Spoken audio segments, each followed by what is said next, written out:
أعوذ بالله من الشيطان الرجيم.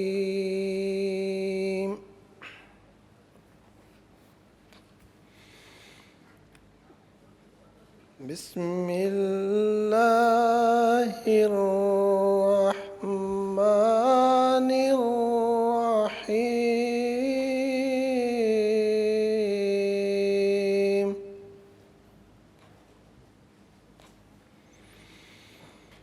قل أطيعوا الله وأطيعوا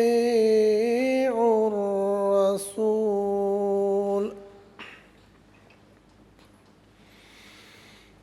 فإن تولوا فإنما عليه ما حمل وعليكم ما حملتم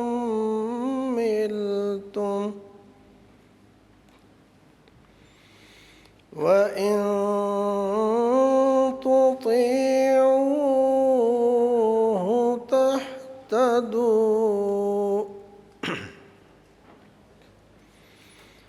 وما على الرسول إلا البلاغ المبين.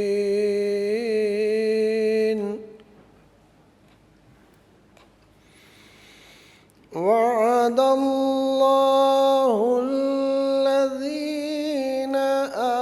آمنوا منكم وعملوا الصالحات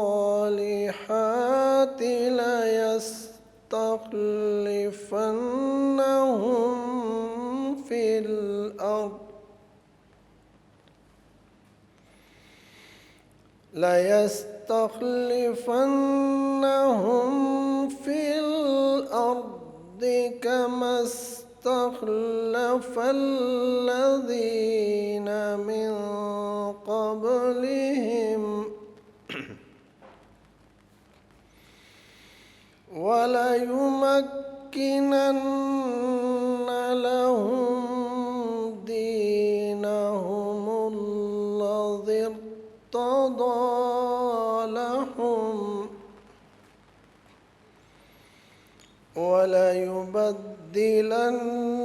وليبدلنهم من بعد خوفهم أمنا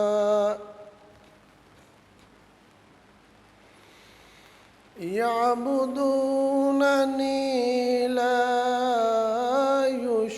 يشركون بي شيئا ومن كفر بعد ذلك فأولئك هم الفاسقون.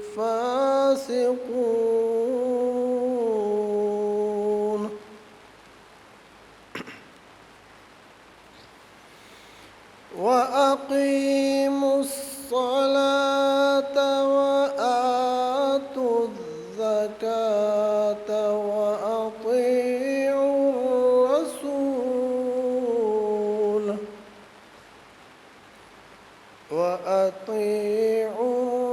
الرسول لعلكم ترحمون.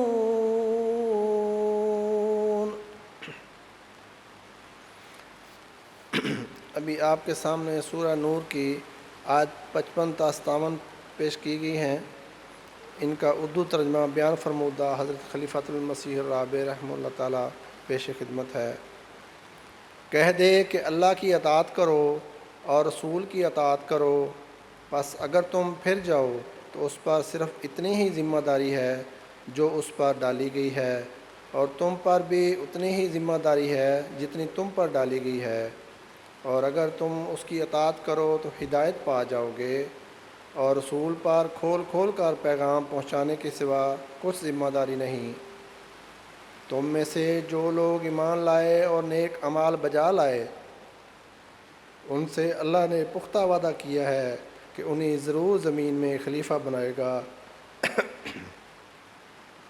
جیسا کہ اس نے ان سے پہلے لوگوں کو خلیفہ بنایا، اور ان کے لیے ان کے دین کو جو اس نے ان کے لیے پسند کیا ضرور تمکنت عطا کرے گا، اور ان کی خوف کی حالت کے بعد ضرور انہیں امن کی حالت میں بدل دے گا۔ وہ میری عبادت کریں گے، میرے ساتھ کسی کو شریک نہیں ٹھہرائیں گے، اور جو اس کے بعد بھی ناشکری کرے تو یہی وہ لوگ ہیں جو نافرمان ہیں۔ اور نماز کو قائم کرو اور زکوٰۃ ادا کرو اور رسول کی اطاعت کرو تاکہ تم پر رحم کیا جائے۔ جزاکم اللہ، حسن الجزا۔ جزاکم اللہ